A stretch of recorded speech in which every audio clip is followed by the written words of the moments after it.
Hello students, मैं गीतांजलि गुप्ता आज आपके लिए सिविक्स का सेकंड चैप्टर फेडरलिज्म का सेकंड पार्ट लेके प्रेजेंट हुई हूँ। तो देखिए, मैंने फर्स्ट पार्ट के अंतर्गत आपको बताया था कि फेडरलिज्म क्या होता है। मैंने आपको फेडरलिज्म के 7 की फीचर्स बताए थे। इसके बाद मैंने आपको आपको एग्जैक्ट बैलेंस बताया था उसके पावर का, जो 2 फेडरेशन में डिवाइड होता है, सेंट्रल और स्टेट गवर्नमेंट। मैंने आपको कमिंग टुगेदर फेडरेशन, जिसमें यूएसए, स्विट्जरलैंड, ऑस्ट्रेलिया आते हैं, ये बताया था। और मैंने आपको होल्डिंग टुगेदर फेडरेशन, जिसमें बेल्जियम, इंडिया, स्पेन, वो इस तरह के एग्जाम्पल जो होल्डिंग टुगेदर फेडरेशन में आते हैं। ठीक, आज मेरा नेक्स्ट टॉपिक है what makes India a federal country. तो अब मैं आपको इसके बारे में बताऊंगी। देखिए, we have earlier seen how small countries like Belgium and Sri Lanka face so many problems of managing diversity. मतलब आप पहले चैप्टर में पढ़ चुके हैं कि जो बेल्जियम, श्रीलंका जैसी कंट्रियां थीं, उन्होंने डाइवर्सिटी को मैनेज करने में कितनी प्रॉब्लम को फेस किया था। तो अब जो है, what about a vast country like India with so many languages, religions and regions. तो जो हमारी कंट्री है इंडिया, उसके तो बहुत सारे रिलीजन्स हैं, लैंग्वेज हैं, रीजन्स हैं। और तो फिर तो जो हमारी इंडिया है, इसका जो है पावर शेयरिंग अरेंजमेंट जो है वो कैसे होता है। तो let us begin with the constitution. India had emerged as an independent nation after a painful and bloody partition. Soon after independence, several princely states become a part of the country. और जो constitution declare किया गया India का as a union of states, तो although it did not use the word federation, the Indian union is based on the principles of federalism. कहने का मतलब इसमें वर्ल्ड फेडरेशन का यूज नहीं किया गया, लेकिन जो हमारी इंडियन यूनियन है वो फेडरलिज्म के प्रिंसिपल पर बेस्ड है। That is the point, like a Belgium और श्रीलंका की तरह। तो let us go back to 7 features of federalism mentioned above. तो we can see that all features apply to the provisions of Indian constitution. भाई, जो आपने 7 features मैंने आपको फेडरलिज्म के बताए थे, तो वो देखिए हमारे इंडियन कॉन्स्टिट्यूशन में किस प्रकार से अप्लाई होते हैं। तो the constitution originally provided for a 2 tier system of government. हमारा जो कॉन्स्टिट्यूशन जब कॉन्स्टिट्यूट किया गया था, तो उसमें 2 tier system of government provide किए गए थे। तो जो फर्स्ट था वो हमारा यूनियन गवर्नमेंट था, जिसको हम सेंट्रल गवर्नमेंट भी कह सकते हैं, और उसमें रिप्रेजेंटिंग होती है the union of India and the state governments. Later जो हमारा थर्ड टायर ऑफ गवर्नमेंट था, वो फेडरलिज्म का we added in the form of panchayat and municipalities as any federation. तो these different tiers enjoy separate jurisdiction. Constitution clearly provided a 3-fold distribution of legislative powers between the union government and the state government.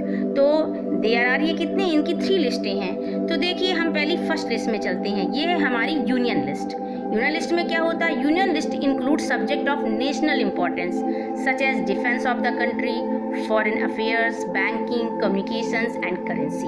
मतलब जो हमारी union list है, उसमें हमारे जो national importance के subject आते हैं, वो हमारे डिफेंस से रिलेटेड होते हैं, फॉरेन अफेयर्स से, बैंकिंग, कम्युनिकेशन से और करेंसी से।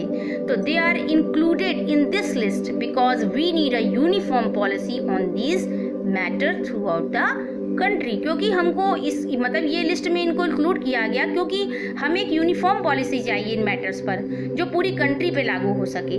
तो जो union government alone can make law relating to the subject mention in the union list. तो देखिए, जो इसमें क्वेश्चन पूछा जाएगा आपसे, वो पूछा जाएगा यूनियन लिस्ट में किस तरह के सब्जेक्टों को जो है देखा गया है, मतलब किस तरह के सब्जेक्ट उसमें इंक्लूड हुए हैं। तो जिसका आंसर है नेशनल इंपॉर्टेंस के, और वो नेशनल इंपॉर्टेंस क्या है? Defence of the country, foreign affairs, banking, communication and currency.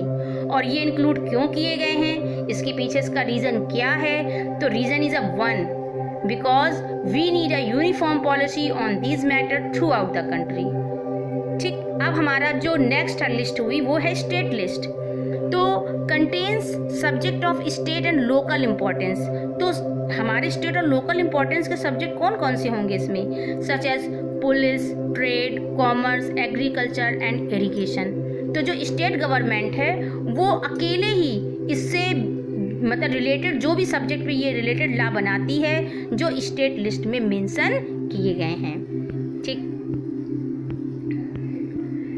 अब देखिए जो थर्ड है हमारा वो है कॉन्करेंट लिस्ट। तो कॉन्करेंट लिस्ट में क्या इंक्लूड किए गए सब्जेक्ट, तो दीज आर कॉमन इंटरेस्ट वाले सब्जेक्ट हैं जो यूनियन गवर्नमेंट और स्टेट गवर्नमेंट बोथ दोनों इस चीज़ों को जो है इसमें दोनों लोग मतलब दोनों तरह की गवर्नमेंट जो है इस तरह के मैटर में कॉन्करेंट लिस्ट में जो सब्जेक्ट आते हैं कॉमन इंटरेस्ट के इन्वॉल्व होते हैं। तो what is the subject state इसमें education, forest, trade, union, marriage, adoption and succession. तो both the union as well as the state governments can make laws on the subject mention in this list if their law conflict with each other तो the law made by the union government will prevail।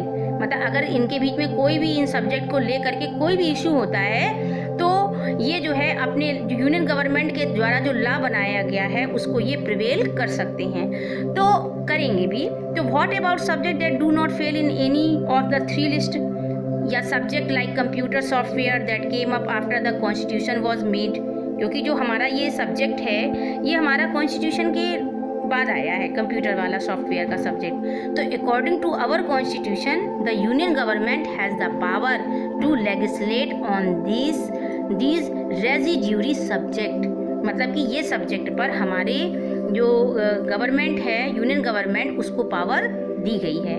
तो we noted about the most federation that are formed by holding together do not give equal power to its constituent units. तो इस तरीके से all state the Indian union do not have identical powers. Some states जैसे कि सम state है enjoy special state जैसे कि like Jammu Kashmir has its own constitution, but अब ऐसा नहीं है। अब ये जो जम्मू कश्मीर पर जो ये अलग कॉन्स्टिट्यूशन में लिखा गया था तो ये अब बदल गया है। ठीक है, तो many provisions of the Indian constitution are not applicable to this state without the approval of the state assembly. तो Indians who are not permanent residents of this state can not buy land और house there. Similar special provisions exist for some other states of India as well, but अब ऐसा कोई भी constitution में नहीं दिया गया है। अब ये जो धारा है मतलब ये जो चीज़ है ये हटा दी गई है। ठीक है, तो अब देखिए there are some units of the Indian union which enjoy very little power. These are areas which are too small to become an independent state but which could not be merged with any of the existing state. वो कौन से हैं? These areas Chandigarh, Lakshadweep और capital city of Delhi, ये हमारी union territories कहलाती हैं।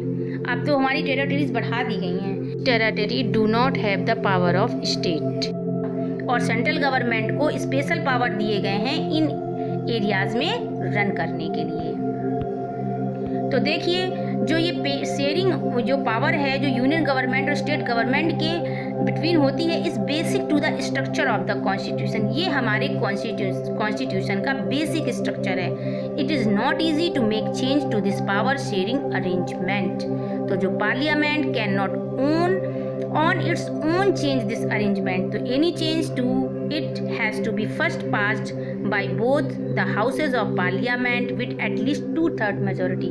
मतलब अगर इससे रिलेटेड कोई चेंजेस होने होते हैं तो पार्लियामेंट में भी अगर ये जाता है तो उसमें दोनों हाउस जो पार्लियामेंट के होते हैं उससे उसको पास होना पड़ता है, और कम से कम जैसे मेजोरिटी चाहिए वो एटलीस्ट 2/3 होना चाहिए।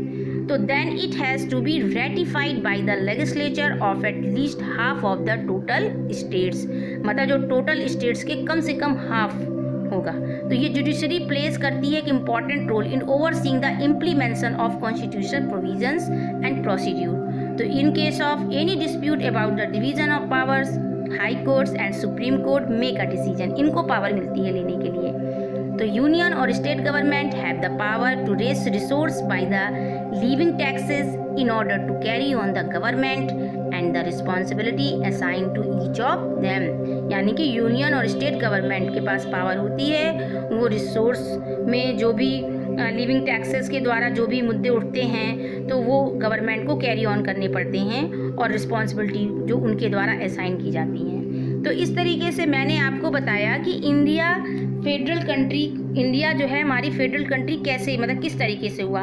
तो जो इसमें आपको ये चीज़ बताएगी कि जो पावर है इसमें ये आपकी जो है 2 टायर सिस्टम ऑफ गवर्नमेंट है, और 3rd टायर तो बाद में लिस्ट हो गया, मतलब बाद में ये बन गया था, जैसे कि मतलब पंचायत है, ग्राम पंचायत, म्यूनसिपालिटीज़। लेकिन जो मेन हमारा ये बोला जाएगा कि कॉन्स्टिट्यूशनली जो हमारा पहला था उसने 2 tier system of government provide किया था, जिसमें यूनियन गवर्नमेंट को सेंट्रल गवर्नमेंट कह सकते हैं और एक स्टेट गवर्नमेंट। और फिर जो तीसरा जो थर्ड टायर सिस्टम था वो बाद में मतलब कि इंट्रोड्यूस किया गया, बढ़ाया गया, तो उसको हम पंचायत और म्यूनसिपैलिटीज़ कहते हैं। और अभी हमने आपके इस फेडरेशन में जो डिफरेंट टायर्स के अंतर्गत किस तरीके के वर्ग किए जाते हैं वो सारे हमने आपको 3 लिस्ट के थ्रू समझाए।